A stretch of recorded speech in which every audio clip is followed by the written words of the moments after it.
और देखिए, बीजेपी दक्षिण भारत को साधने के लिए लगातार कवायद भी कर रही है और सबसे बड़ी बात कि मोदी की गारंटी, विकास की गारंटी के नाम पर कई दिग्गज बीजेपी में शामिल भी हो रहे हैं। और इसी कड़ी में एक नया नाम है जनार्दन रेड्डी, जो आज बीजेपी में शामिल होने वाले हैं। रिपोर्ट आप सबको दिखाते हैं। कर्नाटक राज्य प्रगति पक्ष के एकमात्र विधायक जी जनार्दन रेड्डी आज बीजेपी का दामन थामेंगे। बीजेपी में शामिल होने से पहले जनार्दन रेड्डी ने गृह मंत्री अमित शाह से मुलाकात की। जनार्दन रेड्डी ने बीजेपी ज्वाइन करने से पहले अपनी पार्टी के पदाधिकारियों के साथ बैठक की और बीजेपी में शामिल होकर पीएम मोदी की रणनीति पर चर्चा की। आज सुबह 10 बजे जनार्दन रेड्डी बीजेपी में शामिल होंगे। बीजेपी इस बार के लोकसभा चुनाव में दक्षिण भारत में बड़ी जीत की तैयारी कर रही है। यही वजह है कि बीजेपी दक्षिण के कई नेताओं और पार्टियों से संपर्क साध रही है। जनार्दन रेड्डी पहले भी बीजेपी में रह चुके हैं। येदियुरप्पा सरकार में मंत्री भी रहे थे। बाद में निजी कारणों के चलते उन्होंने अपनी पार्टी बना ली थी। हालांकि अब लोकसभा चुनाव के पहले एक बार फिर जनार्दन रेड्डी बीजेपी का दामन थामने जा रहे हैं। Bureau report, Republic Bharat. इधर मोदी से मुकाबले के लिए बना इंडी गठबंधन आपस में उलझ कर रह गया और ना ही सीटों का बंटवारा सही तरीके से हो पाया। बीजेपी जहां 400 से ज्यादा सीटों पर उम्मीदवारों का ऐलान कर चुकी है, तो वहीं इंडी गठबंधन में पेच फंसा है। बिहार में सबसे ज्यादा पेच है और यही वजह है कि लालू तेजस्वी दिल्ली पहुंच चुके हैं। रिपोर्ट आप सबको दिखाते हैं।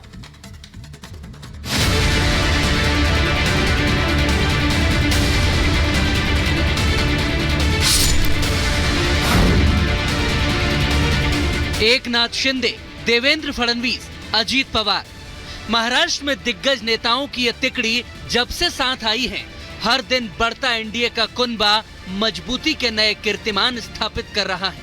तभी तो राष्ट्रीय समाज पार्टी भी अब मोदी की टीम में शामिल हो गई। सियासत में नाम बहुत दमदार नहीं है, मगर ये बताता है कि दल छोटा हो या बड़ा, हर कोई एनडीए का साथ चाहता है। तभी तो कांग्रेस के पूर्व सांसद और देश के बड़े उद्योगपति नवीन जिंदल ने भी पाला बदल लिया और कांग्रेस का हाथ छोड़कर बीजेपी का दामन थाम लिया। आज मेरे जीवन का एक बहुत ही महत्वपूर्ण दिन है और मुझे बहुत गर्व है कि आज मुझे ये सौभाग्य प्राप्त हुआ है कि मैं भारतीय जनता पार्टी में जुड़कर और माननीय प्रधानमंत्री श्री नरेंद्र मोदी जी के नेतृत्व में मैं मिलजुल करके देश के प्रति मैं अपना योगदान मैं दे सकूं। एक तरफ तो मोदी की टीम में लगातार बढ़ोतरी हो रही है, तो महाराष्ट्र से लेकर दिल्ली तक पीएम मोदी के योद्धा सियासी चुनौतियों को पार कर आगे बढ़ते जा रहे हैं। तो उधर महाविकास अघाड़ी में अब तक पेच फंसा हुआ है। सीटों को लेकर कोई बात नहीं बन पा रही। उद्धव हो या पवार, कांग्रेस हो या प्रकाश अंबेडकर, हर कोई अपनी बात पर अड़े हैं और गठबंधन मुसीबत की सीढ़ियां चढ़ता जा रहा है। तो बीजेपी 20 सीटों का ऐलान कर चुकी है और अब बची हुई सीटों के लिए भी सीएम एकनाथ शिंदे के आवास पर एक बड़ी बैठक हुई, जिसमें डिप्टी सीएम देवेंद्र फडणवीस और डिप्टी सीएम अजीत पवार शामिल हुए। एनडीए में सीट बंटवारा फाइनल करने के लिए मीटिंग में मंथन किया गया। तो सूत्रों के मुताबिक खबर है कि अजीत पवार की मांगी गई 7 सीटों को लेकर भी चर्चा हुई है। खबरों के मुताबिक एनडीए ने बाकी काम भी पूरा कर लिया है। तो प्रकाश अंबेडकर के बागी तेवर और गठबंधन की खींचतान की वजह से अब तक महाविकास अघाड़ी की सूची लेट होती जा रही है। तो उधर उत्तर प्रदेश हो या बिहार, कांग्रेस के सहयोगी बिना इंतजार के ही प्रत्याशियों का ऐलान करते जा रहे हैं। अखिलेश यादव ने समाजवादी पार्टी के 2 और उम्मीदवारों के नामों का ऐलान कर दिया, जिसमें बिजनौर से सपा प्रत्याशी बदलकर दीपक सैनी को टिकट दिया गया है। तो मुरादाबाद से मौजूदा सांसद एसटी हसन पर ही भरोसा जताया गया है। क्या पूरा हिंदुस्तान या आप लोग प्रेस ये बात नहीं जानती कि अखिलेश यादव जी की लड़ाई किससे है? सिर्फ और सिर्फ उत्तर प्रदेश में अखिलेश यादव जी बीजेपी से लड़ सकते हैं और बीजेपी को हरा सकते हैं। जनता जानती है, मुसलमान जानता है कि इस वक्त हम बंटने वाले नहीं हैं। आज के दौर जो टाइम मुसलमान का इस देश में गुजर रहा है और गुजरा है, उसको देखते हुए मुसलमान कभी भी बटेगा।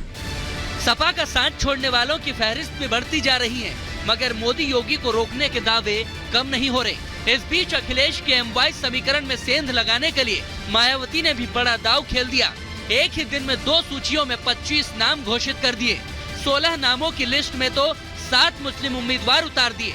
उधर सपा की मुश्किल बढ़ाते हुए एनडीए भी इस बार सभी 80 सीटों पर जीत का दावा कर 400 पार का दम भर रहा है।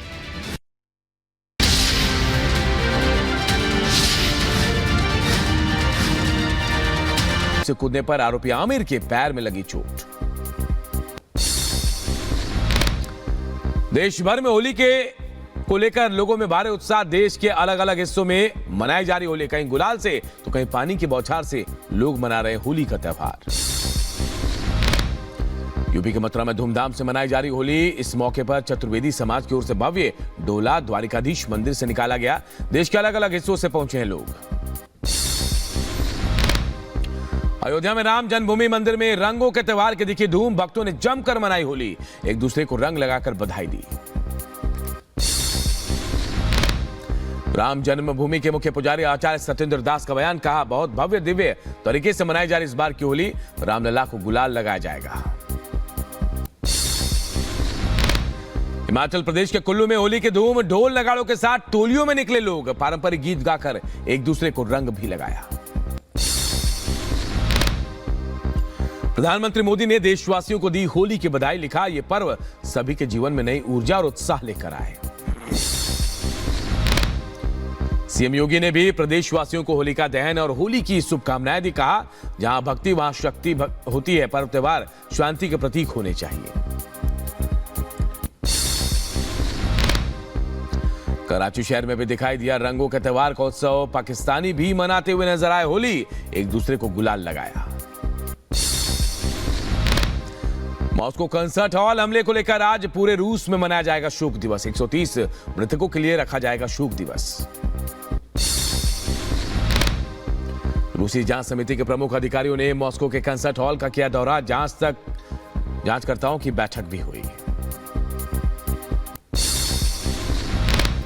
रूस के कॉन्सर्ट हॉल पर हमले को मॉस्को में आधे झंडे आज झुकाए गए हैं। हमले में मारे गए लोगों ने के शोक के लिए झंडों को झुकाया गया है।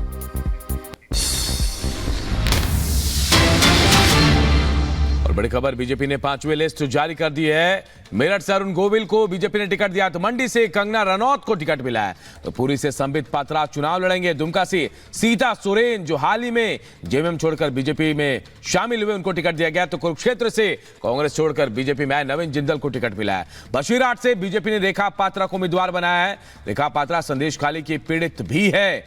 बीजेपी ने यूपी से वरुण गांधी, संतोष गंगवार, संघमित्रा मौर्य का टिकट भी काटा। तो वहीं देखिए बिहार के बक्सर से अश्विनी चौबे का टिकट कटा है। गाजियाबाद से जनरल वीके सिंह का टिकट कटा है। तो देखिए कई चौंकाने वाले नाम जहां सामने आए, तो कई दिग्गजों के टिकट भी इस बार बीजेपी ने काटे हैं।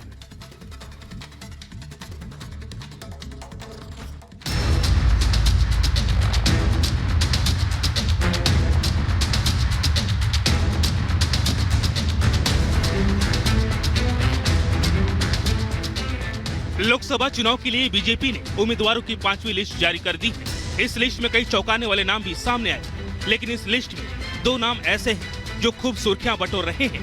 पहला बॉलीवुड अभिनेत्री कंगना रनौत और दूसरा भगवान राम के किरदार से मशहूर हुई अभिनेता अरुण गोविल।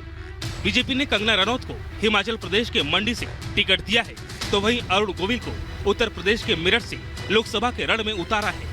भारतीय जनता पार्टी ने अपनी 5वीं लिस्ट के जरिए कुल 111 उम्मीदवारों को मैदान में उतारा है। पार्टी ने इस बार पीलीभीत से मौजूदा सांसद वरुण गांधी का टिकट काट दिया है। बीजेपी ने वरुण गांधी की जगह जितिन प्रसाद, जबकि गाजियाबाद सीट से मौजूदा सांसद और केंद्रीय मंत्री जनरल वीके सिंह की जगह अतुल गर्ग को टिकट दिया है। बीजेपी की इस लिस्ट में कंगना और अरुण गोविल के अलावा भी ऐसे कई नाम हैं जिनकी खूब चर्चा हो रही है। जहां वरुण गांधी का टिकट कट गया, वहीं उनकी मां मेनका गांधी को सुल्तानपुर से मैदान में उतारा गया है। वरुण गांधी के गढ़ में कांग्रेस से आए जितिन प्रसाद को टिकट दे दिया गया है। वहीं जेएमएम छोड़कर भाजपा में शामिल हुई सीता सोरेन को झारखंड की दुमका सीट से उम्मीदवार बनाया गया है। सीता सोरेन झारखंड के पूर्व मुख्यमंत्री हेमंत सोरेन की भाभी है। ऐसे में माना जा रहा है कि बीजेपी ने सीता सोरेन के जरिए आदिवासियों को साधने की कोशिश की है। इसके अलावा केंद्रीय मंत्री धर्मेंद्र प्रधान को संबलपुर से और संबित पात्रा को पुरी से उम्मीदवार बनाया गया है।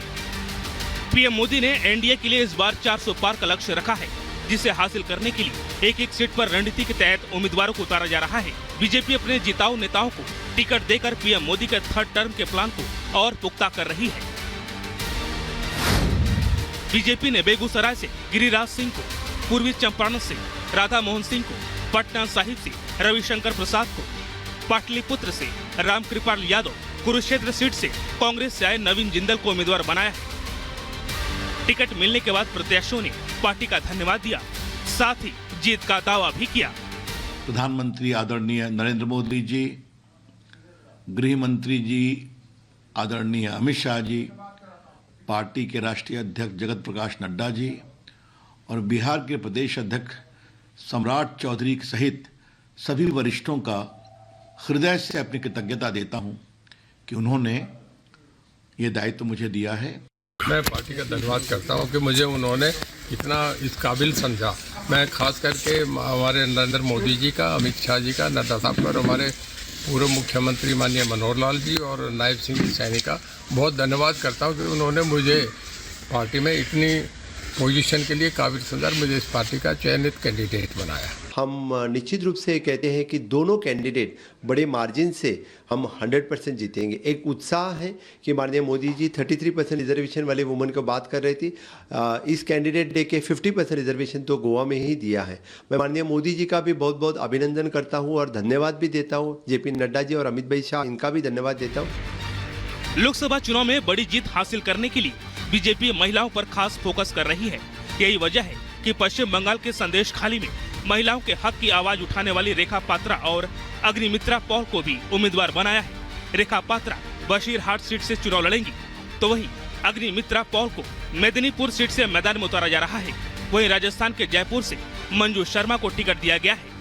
हम बहुत बहुत धन्यवाद देना चाहते हैं हमारे नेतृत्व, हमारे माननीय प्रधानमंत्री जी, गृह मंत्री जी, हमारे प्रेसिडेंट नड्डा जी, हमारे संगठन मंत्री BL संतोष जी एंड हमारे प्रदेश के डॉक्टर सुकांतो मजूमदार, शुभेंदु अधिकारी। हमारे भारतीय जनता पार्टी ने इतिहास रचा है। एक नारी सम्मान में नारी सशक्तिकरण के लिए महिला को जयपुर का प्रतिनिधित्व करने के लिए दिया है, राजस्थान की राजधानी का। तो ये हमारे लिए और महिलाओं के लिए तो जो आधी आबादी है उसके लिए बहुत ही खुशी की बात है और सब लोग सपोर्ट करते हैं। फिलहाल बीजेपी ने इन प्रत्याशियों के जरिए बड़ी जीत की रणनीति बना रही है। शीर्ष नेतृत्व ने सियासी और जातीय समबल को साधने की पूरी कोशिश की है। साथ ही ग्लैमरस चेहरों के जरिए वोटरों को लुभाने के प्रयास किए जा रहे हैं। Bureau report, Republic Bharat.